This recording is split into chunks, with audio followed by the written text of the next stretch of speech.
that the most right answer. That matches what I was thinking of, right?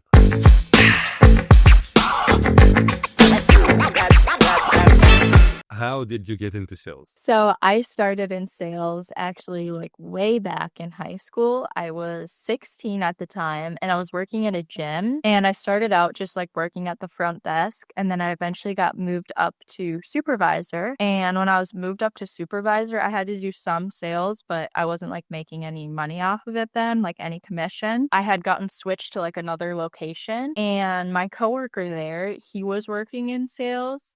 And when he was gone, like when he was on lunch break or something, I would always like take people and give him a tour around the gym and stuff and do like the sales for him. He would give me like a little cut of what he got for commission. And I like really liked it. I was like, yes. So I was like always hoping he would be gone. And then eventually he's like, Suji, you don't even like care about the commission as much. For you, it's like more satisfying just closing it.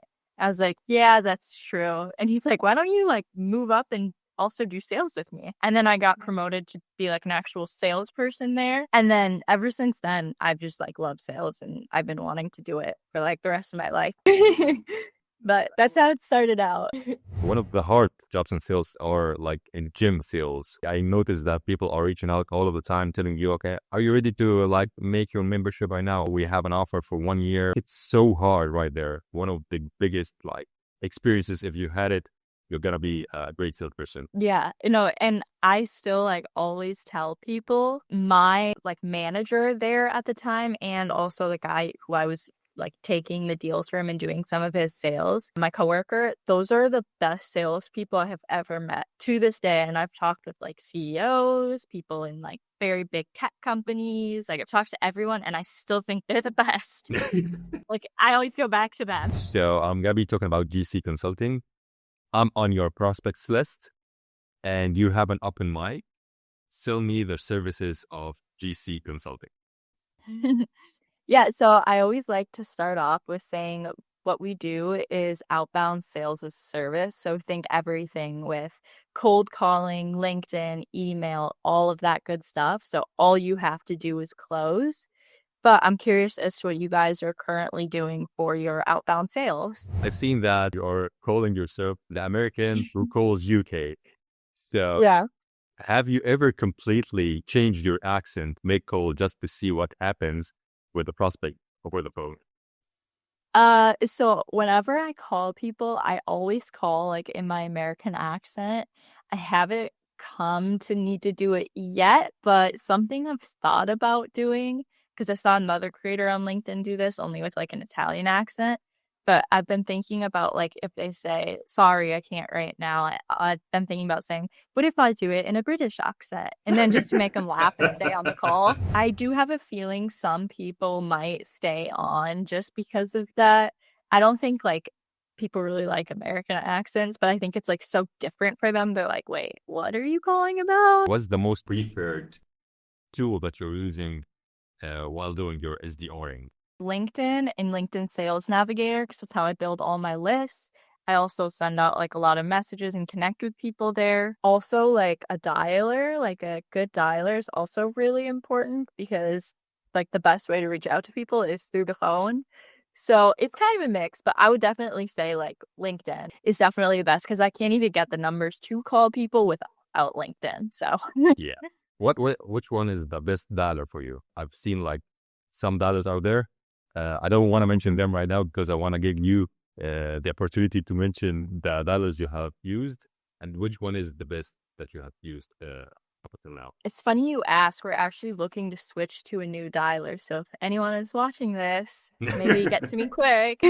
But one that I used in the past that I really liked was Salesfinity, but that's for parallel dialing. And now that I'm calling into the UK, I do not need a parallel dialer, because so many people actually pick up the phone, whereas in the US, the pickup rate was like 3%. So I needed a parallel dialer. But now it just doesn't make sense to use them because of that. You are ghosted by a lead. What's your go-to Hail Mary message? That's a good question. So the first thing that I always do, and I made a LinkedIn post about this a while back, but the first thing that I always do is I go to their LinkedIn page and I go and like their most recent post. And it doesn't matter if it was like a couple months ago that they posted it, I'll still go like it and interact with it. And if it's more of a recent post, then I'll interact with a couple of their recent posts. And I turn on my page viewing.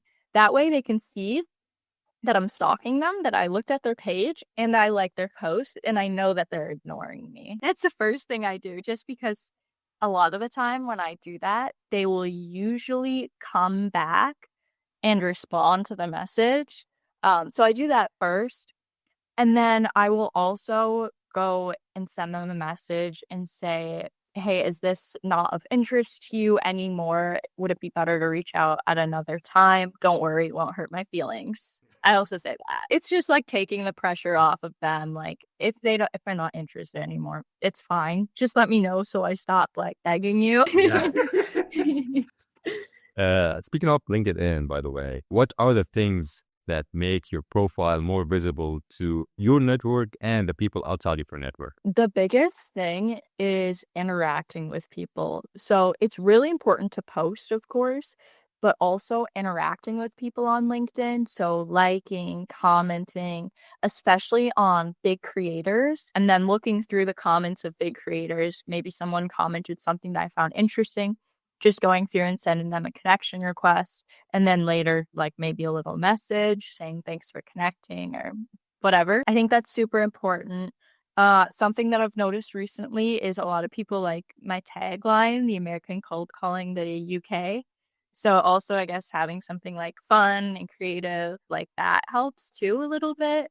But I would definitely say like interacting with other people's content is what's going to give you like a big reach, because that shows on everyone's page.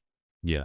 I've seen someone talking about this like 3 days ago. He's saying when you are interacting with someone in the DMs, like messaging going back and forth, and he is or she is replying on your messages, gives you an 85% of them seeing your post later on. Okay, wow. I actually didn't know that.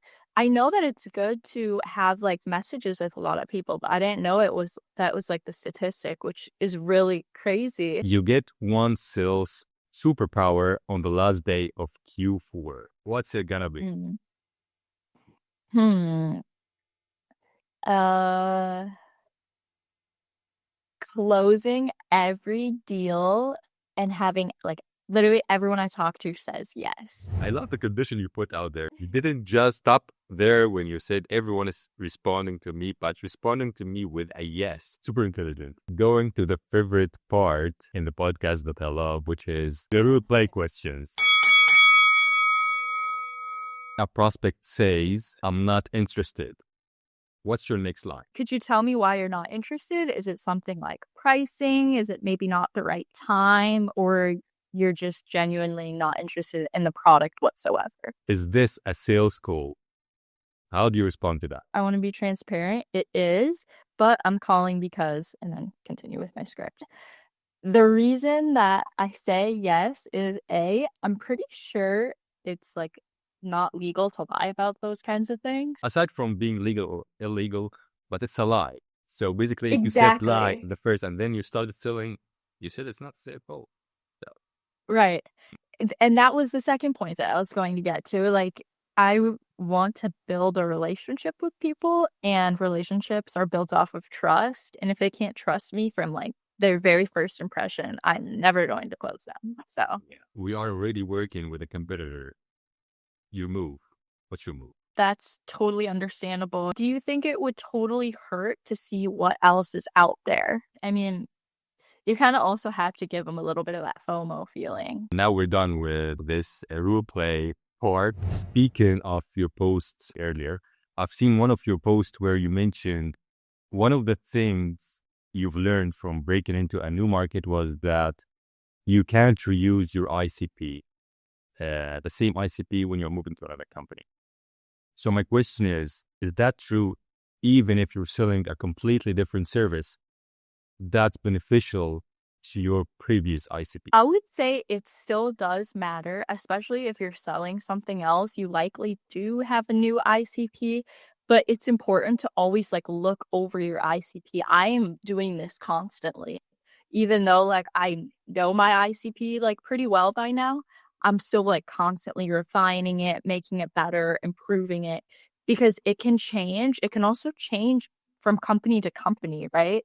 So I would say it's still very, very important to make sure you at least look over your ICP, even if it's only changing one or two things, that can still make a very big difference. Yeah. What's a red flag for a sales manager? When they're only paying commission to their employees. They should want their employees to work hard and be hungry, but also they should want their employees to be able to live a life outside of work.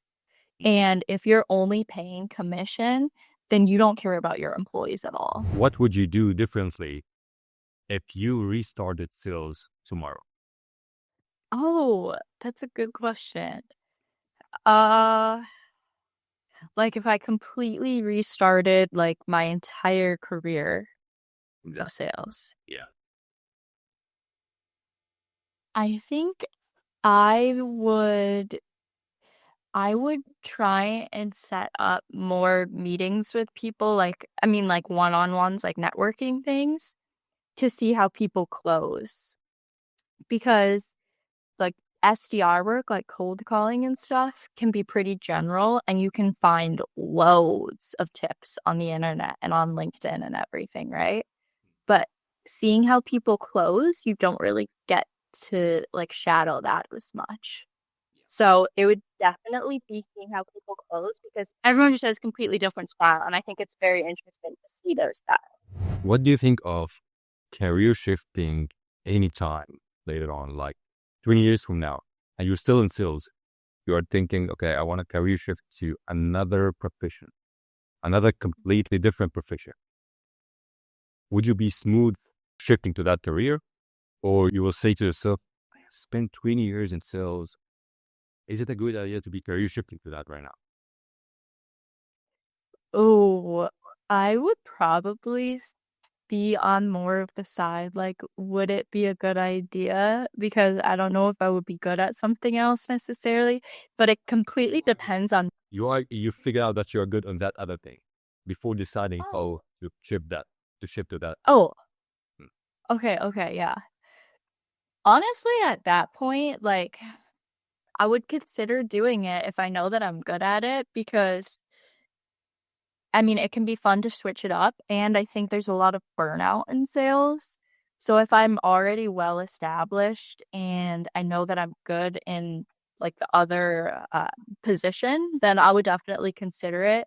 Also because most people don't want to do sales for like the rest of their life either because of that burnout. So I don't think it would necessarily be a bad thing. I think I would do it. Yeah.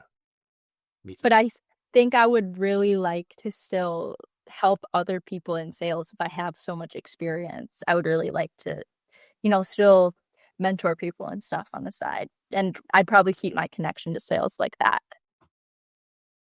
That's the most right answer. That matches what I was thinking of, right? I hope that you have a wonderful weekend. Thank you for having me on.